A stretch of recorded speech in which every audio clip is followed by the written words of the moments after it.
Hi friends, we are back again and I welcome you all to this new class. And we are almost coming to the close of this lesson and we will continue with the topic that we were discussing in the last class. That is, how can the workers be protected, especially workers who are in the unorganized sector, people who are working in the field, people who are working as a street vendors, people who are working as a daily laborers. All these are people working in the unorganized sector, and their works are not steady, not stable. One day they may have work, another day they may not have the work. Anytime they can be dismissed by their employer and so on. So how are we to protect these workers, to make them to have that daily regular job? Otherwise their family is going to suffer, their economic condition is going to suffer. So how are they going to protect? What can the government do? That is what we are going to see today. So we see in the urban areas, a lot of people are there who are working in the unorganized sector.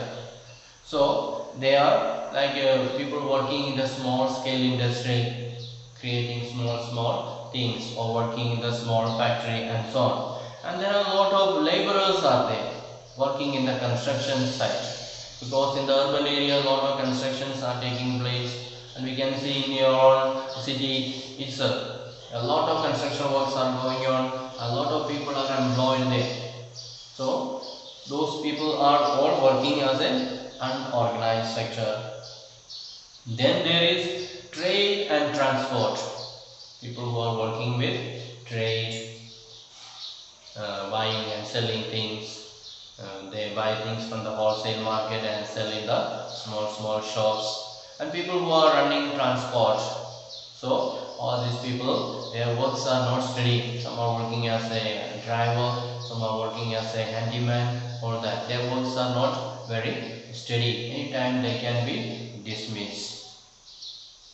Then there are also people who are working as a street vendors, people who are selling things on the roadside. Then headload workers, people who are working as a coolie, loading and unloading, all those things people who are doing, they are also working in the unorganized sector. Then there are also people who are doing garment making dress, stitching. Then there are rag pickers, people who are going around. You might have seen people going with a telagadi or with a sack on their back to collect the things. So maybe tin, maybe bottles, water bottles, plastics and so on. So they are called rag pickers. So all these people, their job is not very steady. They don't have proper income. They cannot say every day I will be getting this much money and so on. So it is very much unreliable. They can get some work, they may not have work and so on. So their situation is very pathetic, and so government need to do something. That is what we are going to see. So small scale industry also needs government support for promoting for procuring raw materials. So small scale industry who are producing small items, they need the help of the government. Maybe they need to get some loan from the government so that they can buy the raw materials for producing. And so without government's help, they will not be able to reach. And also after producing the things, to take it to the market, so they also need the help of government. So if the government can help these people to get the raw materials, and after the production it can help them to carry the things to the market, make sure that they get proper price and so on, then it will be very useful for those people who are involved in these small scale industries. Then the casual workers, the daily laborers in both rural and urban areas need to be protected. So there are daily laborers are there, people who are working in the field, in the rural area, people who have got big field, they will be calling others to come and work in my field. So their work is not sure. Only in the season they will have work. Once the harvest is over, they have nothing else to do. They will be simply sitting. So government need to do something so that these people will get more job. So if the government can provide irrigation facility, then there can be cultivation again and again throughout the year. So these people will continue to get job every day. So like that, government has to do something. And also in the urban area, a lot of people are there working in the construction areas. People who are working in the shops are salesmen and so on. So they also need to regularize their job. Government need to do something in order to help them to sustain in their life. And we also find that majority of the workers from the scheduled caste, tribes and backward communities, they are also working in the unorganized sector. So if you go to the village areas where people belonging to the scheduled caste, scheduled tribe or other backward communities, they are all working in this unorganized sector. They are all being exploited, and therefore government has to come forward to help these people.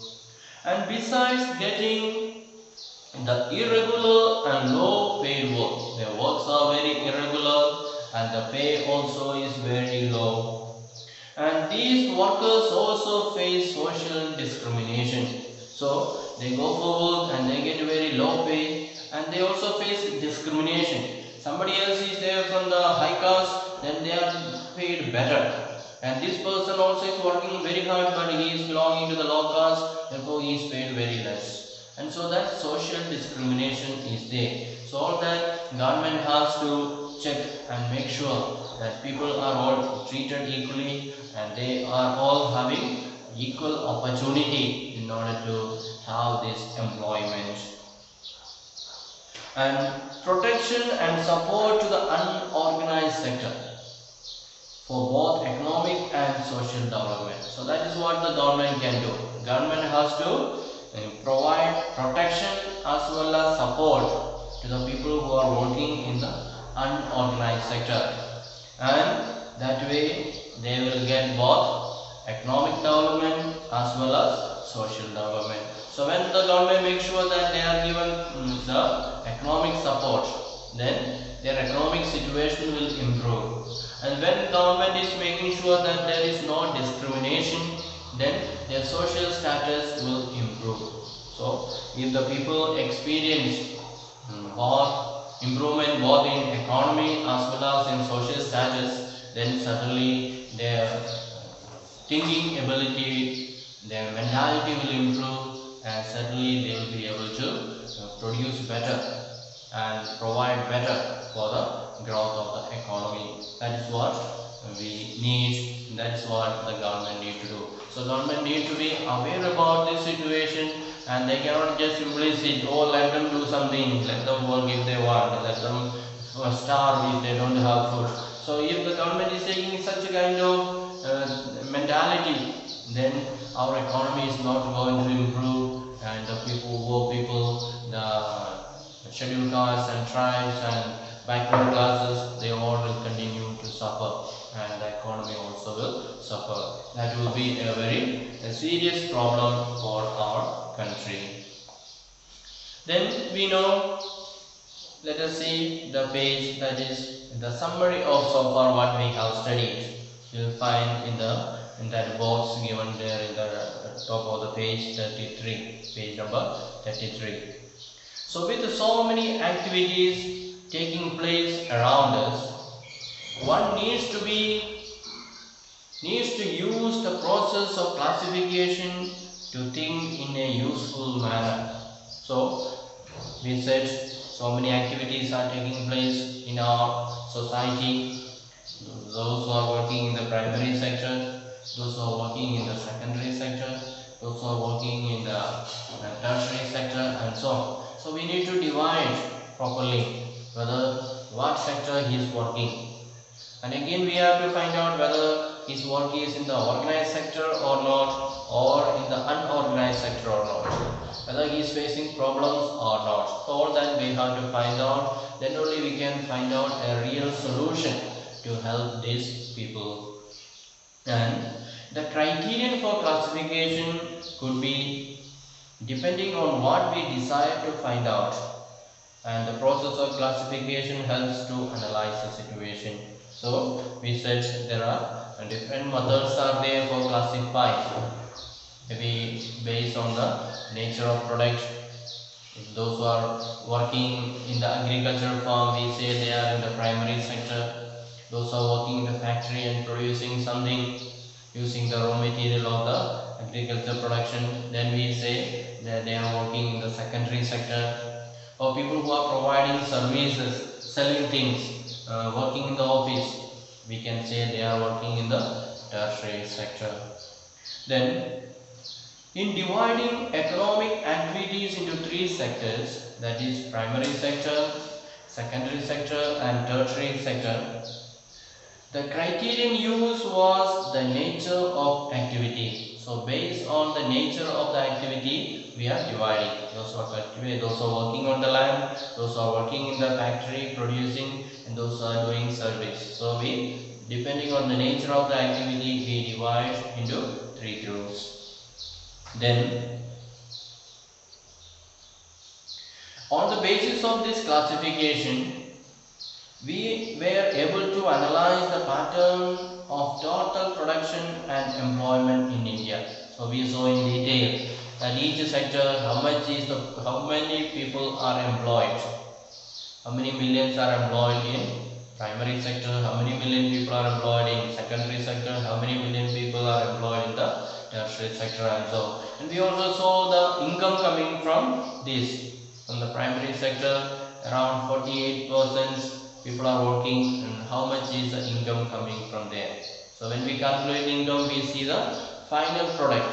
Finally, so we calculate the value of the final products and say this is the income coming from this sector. So that way we are able to analyze and find out in which sector more people are working and which sector is providing more income and so on. Then we divided the economic activities into organized and unorganized. That is what just we recently studied. We divided our economy into organized sector and unorganized sector, and use the classification to look at the employment in two sectors. And we saw that so many people are working in the unorganized sector, whose jobs are not very regular, whose pay is very low, and so on. But on the other hand, people who are working in the organized sector, they have got regular job, they have got better salary, and they have got a better secure future, and so on. So that is all that we have studied, and we are just reading through again. Then what was the most important conclusion that we have made? You may remember what is the most important conclusion that we have made. So we realized that the most important conclusion that we can make is that if the government come forward to support these people, if the government come forward to provide support for these people, economic support, social support, then they can certainly improve. They can help to come up in their financial situation. And when each family comes up in financial situation, the country as a whole is coming up. Everybody's income is increasing means the income of the country also is increasing. Therefore, it is very much important for the government to play their role so that we can have a developed economy. Every person will be able to become self-sufficient, able to independent, have enough money for meeting their needs, and so on. And there is a small table given there. You can see table 2.4, classifying economic activities. So what we have studied so far, we are just concluding again, making the summary again. So there are two columns, two lines are there, and define. First column is primary, secondary, and tertiary. So this is the nature of activity. how we are dividing them into primary, secondary, tertiary is depending on the nature of activity.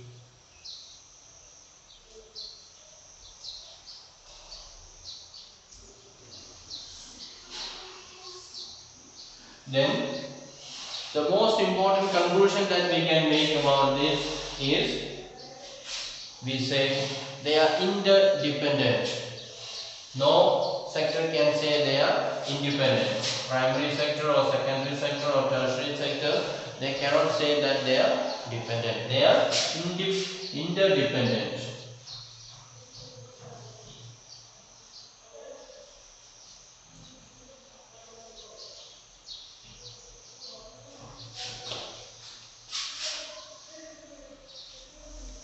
They are interdependent. Then the problems indicated and how they can be tackled. So we saw there are a lot of problems are there in every sector, and how can we solve that? That is what we are going to see. So in this sector we find that there should be more jobs should be created in order to help those people. More jobs should be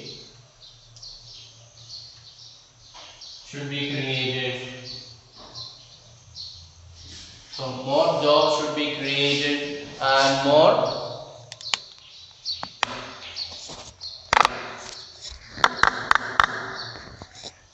jobs should be created, and those who are in the disguise unemployment, there should be a given job opportunity in the secondary sector or tertiary sector and so on. Now let us see about another division, that is organized or unorganized.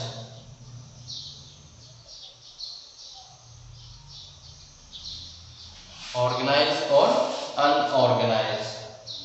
And here the division is the way they are working or the way they are employed.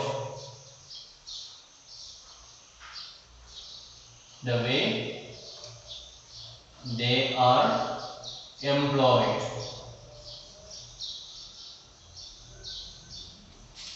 So here the division is made whether they are working in the organized sector or unorganized sector, depending on the way they are employed.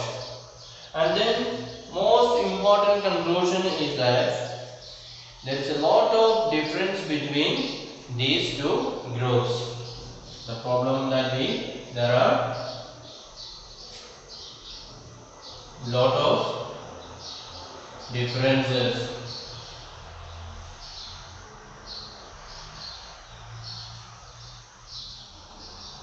in the facilities.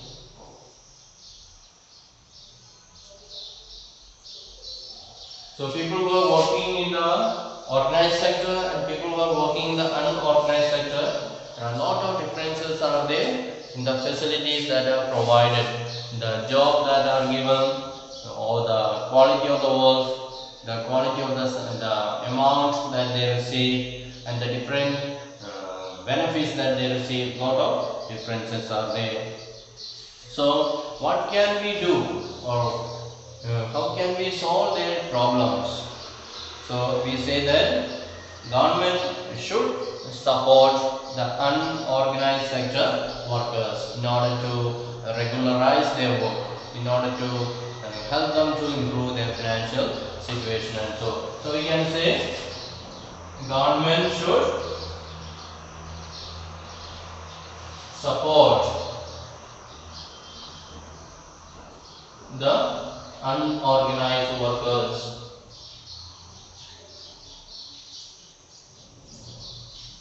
Unorganized sector.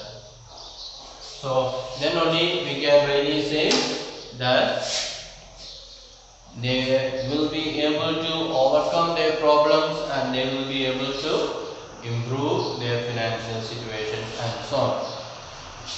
So You can write down all these things in your textbook itself. You can fill up the columns so that you will be able to study as you read through. Then another division that we can make is the sector can be divided into public and private. So I wipe it away.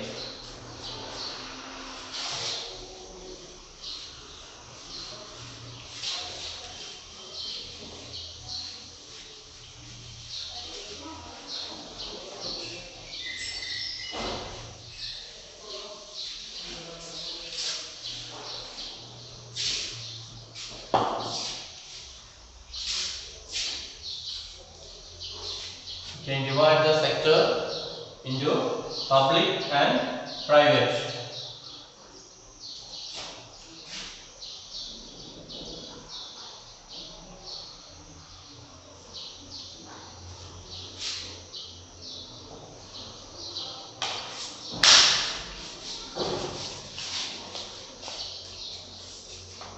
So this is based on the ownership.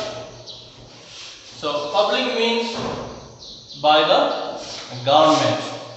All the sectors that are owned by the government. And this is private, we can understand from the name itself. By private party. Private people. So if the sector is owned by the government, let us say industry or the office. So there are so many government offices are there, we know. All the government offices working, for example the government school, the DC's office, the other offices, agriculture office, the fishery office, agriculture office, so many offices are there, and all that is coming under public government. The post office, the government banks, like the government enterprises like government factories are there, government trains are there, government buses are there, then government air services are there. So all that is, the owner is government. The train, the government is owner. Air India, government is owner.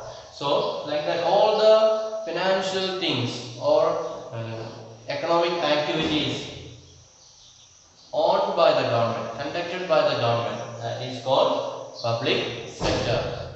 But if it is done by private, there are so many rich people are there who are able to do business, who are able to have aeroplane and so on. So jet airways, so many airways are there which is managed by the private people. Telephones are there like Reliance, Airtel, Vodafone. All these are private companies. Tata, that is private company. So there are so many private companies are there. All that is, the owner is private people. The government has nothing to do with them. So that is called public, means by the government. Owner is the government. Private means the owner is the private people. I hope you understood. So we shall study in little more.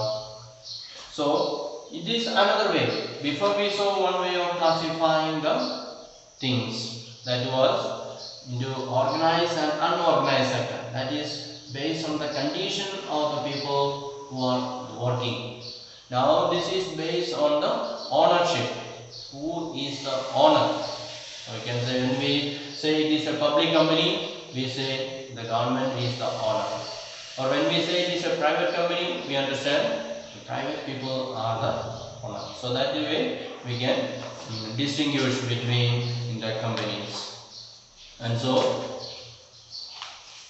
when we say public company or private company, these are the two types of companies. Then there is also another company is there, another section is there. We will study also about it in the coming pages, and we will see in the next class. So today, just with this introduction, we will wind up, and the coming day we will study in detail about what is a public company and what is a private company. So thank you for listening. Have a nice day.